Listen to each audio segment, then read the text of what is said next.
เบิ่งอีกหนึ่งซีรีส์ที่เรานำมาฝากกันหากระลงจอกันไปในวันจันทร์ที่ผ่านมากับฮักนี่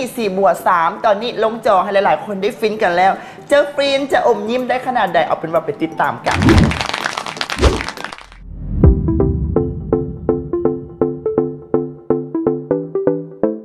ปล่อยออกมาให้ได้รับชมแล้วสำหรับตอนทำอิฐของซีรีส์ขวัญใจวัยหนุ่มฮักนี้4+ภาค 3ปล่อยออกมาให้ได้รับชมกันในวันจันทร์ที่ผ่านมาสำหรับซีรีส์เรื่องนี้ก็ได้ดึงนักแสดงหน้าใหม่วัยสดใสห่วมลงจอหลากหลายคนบ่ว่าจะเป็นสาวแอนนิต้าหนุ่มเอสาวฟ้าใส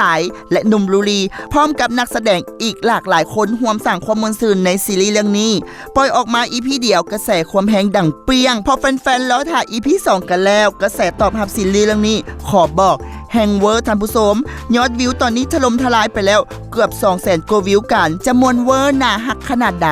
เอาเป็นว่ามื้อนี้พวกเรามีภาพมาให้ได้รับชมพอหอมปากหอมคอกันก่อนหวาน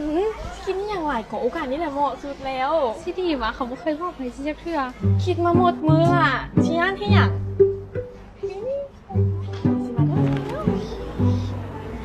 ขอบใจนะ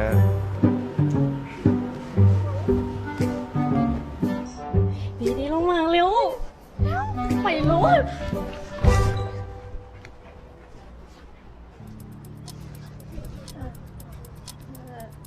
อันนี้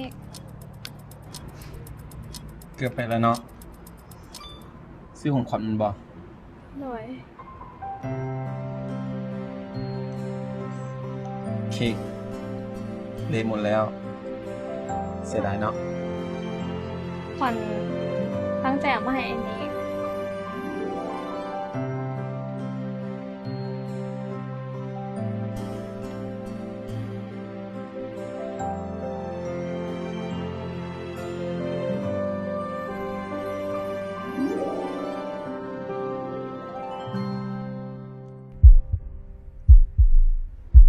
แซ่บเนาะถ้ามีคนที่เค้กแซ่บๆแบบนี้ให้กินทุกมื้อคือสิดีเว้ยใจได้อะ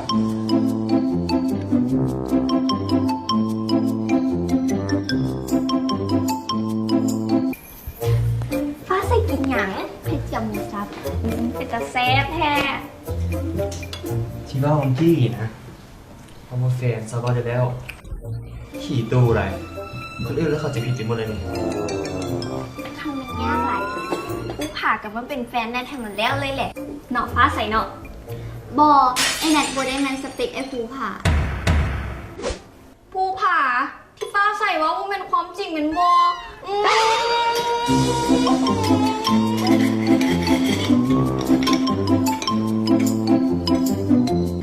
อุ๊ยขวัญมึงแม่น้องวินะโคตรหล่อเลยเรามันถ่ายเรามันจีบพวกนางว่ะพวกนางปลื้มเราซื้อเห็นในเฟซบุ๊กเมื่อกี้นี่คนอีหยังบ่มีมารยาทผู้ผ่าตอนต่ำคนอื่นยังไม่รู้จะขอโทษอุ้ยกระยาทอผู้ผ่าคุณไม่หันพวกนางอย่าเกิดเป็นเสื้อขวัญเนี่ยมีหุ่นในต่ำน้ำผู้ผ่าพร้อมก่อนเรียนโมนี่เด้ไปฟ้องอาจารย์บอกโนแห่งชิ้นผู้หาเขาดิขาดได้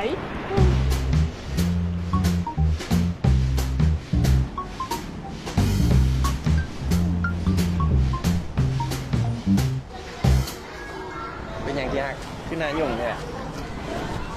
นะกินนี้ก่อนจะได้ร่มดีด้วย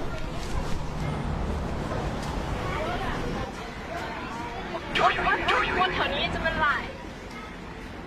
ท่านอยากกินกันแล้งไปเคี่ยวฟ้าซอกแฟนทำไมเนาะแฟนฐานะมีแต่กับเจ้าอยู่ผู้ตู่สู้เป็นแฟนเขา